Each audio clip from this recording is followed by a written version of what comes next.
जय श्री राम, जय श्री महाकाल। साप्ताहिक मार्केट अपडेट में एक बार फिर आप सबका बहुत बहुत स्वागत है। इस हफ्ते काफ़ी चीज़ें हुई हैं जो मुझे लगता है कि हमें समझना बहुत ज़रूरी है मार्केट के पर्सपेक्टिव को जानने के लिए। सबसे पहली चीज़, जीएसटी की जो खबर आई है उसने काफ़ी सोशल मीडिया पर उसने काफ़ी इंपॉर्टेंस तो घेर लिया है, इसमें कोई डाउट नहीं है। बट उसका इंपॉर्टेंस लेना बंद भी रहा है। रीज़न बहुत सिंपल है, अगर जीएसटी के नॉर्म्स चेंज होते हैं तो इंडियन टैक्सेशन के ऊपर काफ़ी कुछ चेंज होगा। अब जो होगा सो होगा। अगर 28% का जो रेट ऑफ जीएसटी है, अगर वो कम होके 18% होता है, स्पेसिफिकली कार्स के ऊपर अपन बात करें, या फिर जो दूसरी कमोडिटीज है लाइक सीमेंट के ऊपर अगर बात करें, तो yes it will be a boost. इसमें मत दिमाग लगाओ, ये होगा अगर ऐसा होता है तो। अभी बीच में खबर आ रही थी कि 28% वाले काफी प्रोडक्ट्स को 40% पे ले जाएंगे। मेरे को ऐसा नहीं लगता। अगर हो जाता है तो that will be a negative point for the market. इस पे भी आप दो राय मत रखिएगा। तो ये चीज मार्केट में फ्लक्चुएशन तो क्रिएट देखो करेगी, और काफी हद तक क्रिएट कर भी रही है। दूसरी चीज, सेबी सेबी ने अभी रिसेंटली जो नॉर्म्स बात करी है कि जहां पर हम ये लोग बात कर रहे हैं कि जो इनके सेटअप थे, काय के सेटअप मेनली जो एक्सपायरी के सेटअप से, वो उनको एक्सटेंड कर रहे हैं। मतलब वहां पे जो उनकी एक्सपायरी है उसको और एक्सपैंड करेंगे, आगे बढ़ा देंगे। ये प्रॉब्लमेटिक सिचुएशन बीएससी के लिए भी है, एनएससी के लिए भी है, बट बहुत ज्यादा एंजल वन और इन कंपनीज के ऊपर है जो कि अपना मेजॉरिटी ऑफ द बिजनेस करती है फ्यूचर्स एंड ऑप्शन से। मतलब ब्रोकिंग फर्म्स के ऊपर ही ज्यादा कारगर है, ब्रोकिंग फर्म के ऊपर ज्यादा पेनफुल है।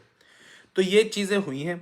एंजल वन पे इसका इम्पैक्ट पड़ेगा। इनफैक्ट अगले क्वार्टर में इसका इम्पैक्ट थोड़ा नेगेटिव भी पड़ेगा।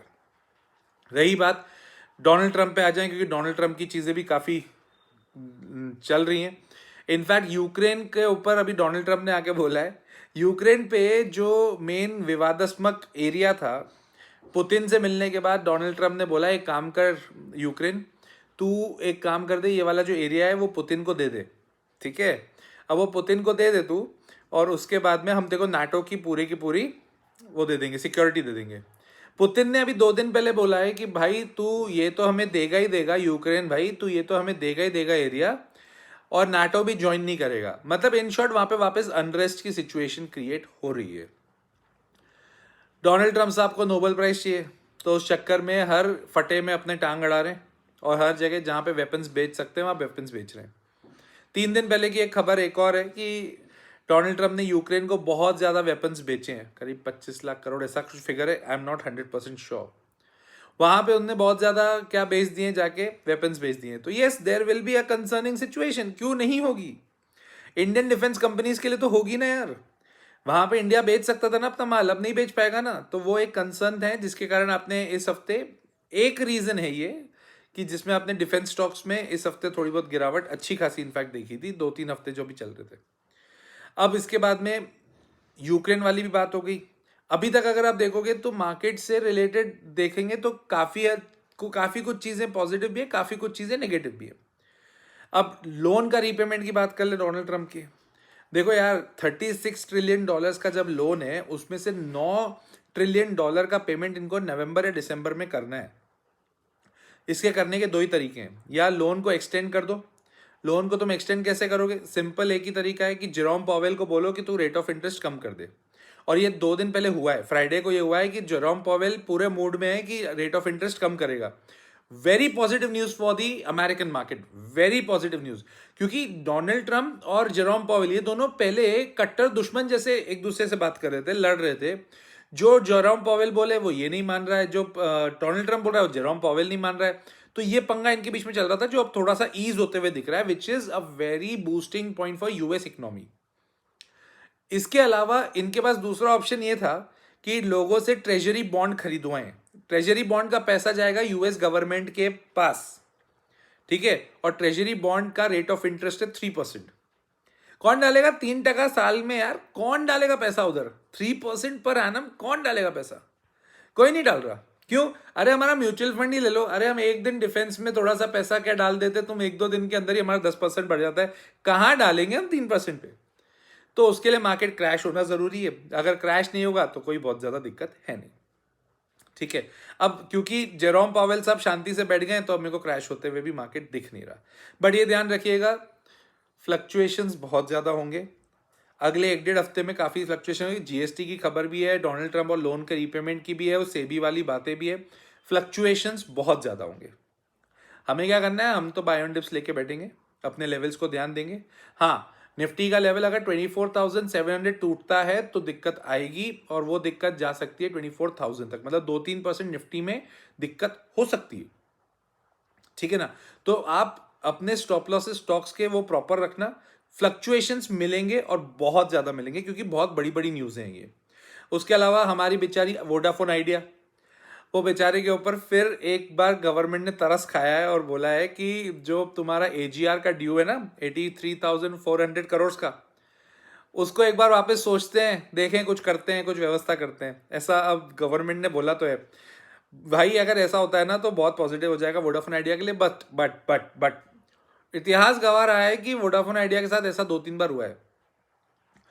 तो अगर गवर्नमेंट बाद में बोल देती है कि नहीं नहीं नहीं नहीं नहीं हमको नहीं करना है, हमको रिकंसिडर, इनको पूरा ही पेमेंट करना पड़ेगा, तो बहुत बड़ी बात नहीं है। ठीक है ना? ओला के ऊपर भी खबर आई थी। ओला की फ्लक्चुएशन अभी 2-3 दिन पहले बहुत हुए। एक है ना, मार्केट में न्यूज चल रही थी ओला को बजाज खरीद रहा है। ऐसा कुछ हो तो नहीं रहा है, मार्केट में न्यूज फालतू की चल रही थी, रूमर ही था मेरे को लगता है। अभी तक उसके ऊपर कुछ भी ठोस ठोस बातें तो उसमें नहीं आई है। अब अगर सपोज राकेश झुनझुनवाला जी की फैमिली खरीद लेती है तो अलग बात है। In short they are getting some investors, ऐसी मार्केट में हवा है जिसके कारण वो बढ़ रहा है। स्टॉप लॉस उसका 40 है। ठीक है, तो अब अपने हिसाब से देख लेना, 40 के नीचे आएगा तो पेन बढ़ेगा। अब वहां से गिरता हुआ चाकू पलट रहा है, ऊपर जाने की बात कर रहा है, तो अच्छी बात है, क्या बुरी बात, राइट? तो ये सारी खबरें हो गई। अब लेवल्स पे आ जाएं।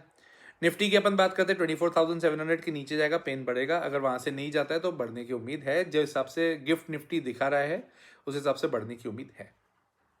रिलायंस, भाई साहब, रिलायंस में मॉर्निंग स्टार बन गया है वीकली कैंडल्स पे, और यही मैं कोर्स में भी सिखाता हूँ द लॉजिकल इन्वेस्टर में, जो 2 हफ्ते बाद वापस अपनी बैच नई चालू हो रही है। If anyone wants to go for it, you can comment और यू कैन मैसेज मी और यू कैन कमेंट कोर्स, तो मेरी टीम आपको एक नंबर देगी, आप उसके हिसाब से देख लीजिएगा। रिलायंस 1431 के ऊपर जब जाएगा तो बहुत तेजी से भाग सकता है। ठीक है, इसके अलावा एसबीआई सेम पुराने पिछले हफ्ते से जो अपन के स्टॉप लॉसेस थे ना, नियर टू सारे स्टॉप लॉसेस और सारे रेजिस्टेंस नियर टू सेम है। ठीक है, एसबीआई 825 के ऊपर जब तक नहीं जाएगा तब तक नहीं भागेगा। HDFC same as last week 2033 के ऊपर जाएगा तो ही भागेगा। Tata steel same as last week 160 के ऊपर जाएगा तो देखना पड़ेगा। टीसीएस का सपोर्ट इज सेम 2970 जो पिछले हफ्ते भी था, तो उसमें कुछ बहुत ज्यादा चेंज है नहीं। टाटा पावर 370 से 420 की रेंज है, तो ध्यान रखिएगा 370 is the support, 420 is the resistance, a big resistance, बड़ा रेजिस्टेंस है। NBCC same as old 100 rupees का स्टॉप लॉस। सीडीएसएल, सीडीएसएल बढ़िया चल रहा है भाई, 1600 के ऊपर एक बार चलेगा ना तो फिबोनाची लेवल को क्रॉस कर जाएगा। अगर फिबोनाची लेवल क्रॉस कर गया तो भाई साहब मजा आ जाएगा, कोई दिक्कत की बात नहीं है। एनएसडीएल सेम, एनएसडीएल आपको लॉन्ग टर्म के लिए रखना पड़ेगा। ठीक है, same as JSW cement long term के लिए रखना पड़ेगा। BSC you are getting an opportunity, but the point is कि थोड़ा अभी पेन है मार्केट में, और जिस हिसाब से फ्लक्चुएशन है, तो फ्लक्चुएशन में अगर आपको दिक्कत नहीं दिखता है, फ्लक्चुएशन में अगर आप घबराते नहीं हो तो कोई दिक्कत वाली बात नहीं है। हाँ, एक स्ट्रैटेजी बताता हूँ आप लोगों को। अगर सपोज आपका मूड है अभी कुछ भी खरीदने का कि मेरे को 1 लाख रुपए डालने हैं, तो 1 लाख रुपए मत डालो, 25,000 डालो, और अगर सपोज नीचे आता है तो 25,000 और डाल देना, कोई दिक्कत की बात नहीं है।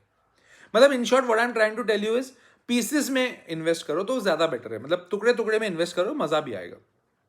ठीक है, एनएचपीसी 76 का स्टॉप लॉस है, नीचे आया है थोड़ा बहुत। जियो मेरे को तो बढ़िया लग रहा है, 332 के ऊपर जाएगा तो और भागेगा। In fact now I am liking NTPC green also. ठीक है, बट ये ध्यान रखिएगा, कोई बाइंग सेलिंग रिकमेंडेशन नहीं है, बट ये आपको सिर्फ बता रहा हूँ कि किस तरह से उसको विजन देखते हैं।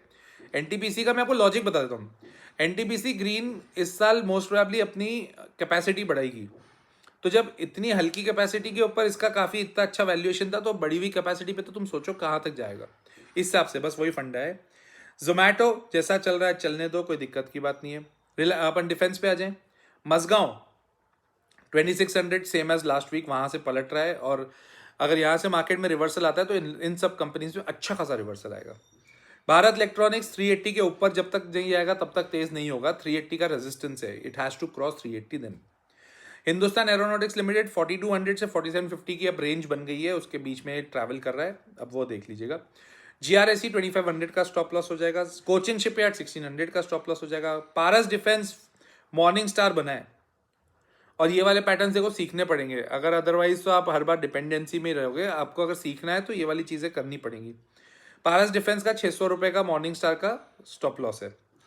भारत डायनामिक्स 1400, IREDA 140, IREDA भी पलटने के साइन काफ़ी दे रहा है, तो दैट इज गुड। वारी एनर्जीज 3250 के ऊपर जब तक नहीं जाता तब तक नहीं, क्योंकि मेरे हिसाब से अगर आप मार्केट देख रहे हो तो काफ़ी हद तक वारी एनर्जी स्ट्रेंथ दिखा रहा है, and that is a very positive point for the market also, ठीक है। ये वाली कंपनीज का तो अच्छा है। REC PFC as of now देखो कंसोलिडेट तो कर गया है, सिर्फ एक बूस्ट चाहिए, अगर वहाँ से बूस्ट आया तो मस्त हो जाएगा वो, बट अभी क्योंकि कंसोलिडेट कर रहा है, सबका पेशेंस चेक कर रहा है, रुक रहा है, थोड़ी दिक्कत है।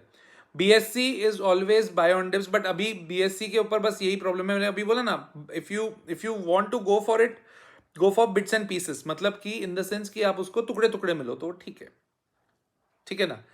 रेलवे स्टॉक्स में पिछले 3 महीने से 4 इनफैक्ट 6 महीने से अवॉइड कर रहा हूँ, अभी भी अवॉइड ही कर रहा हूँ, अभी ज़्यादा मगजमारी करने की ज़रूरत नहीं है। विक्रम सोलर मेरे को ऐसा लगता है कि 10% पे आना चाहिए, ठीक है। स्टॉप लॉस लगाओ अपनी कॉस्ट का, और उसके बाद दिमाग मत लगाओ, अगर कॉस्ट टू कॉस्ट आता है कोई बात नहीं, नहीं कमाया इस IPO में, कोई बहुत बड़ी बात नहीं है, हर IPO में बहुत ज़्यादा पैसा मिले ऐसा होता नहीं, ठीक है ना। So all the best for this week, and make sure that you are taking your decisions very very smartly, ठीक है। इस हफ्ते I will be travelling to Rajasthan में I will be travelling, and next week I will be there in Delhi and Punjab, right, so I will be travelling there, so see you there, मिलते हैं next week, वापस बात करेंगे साप्ताहिक market update में। Till then जय श्री राम, जय श्री महाकाल।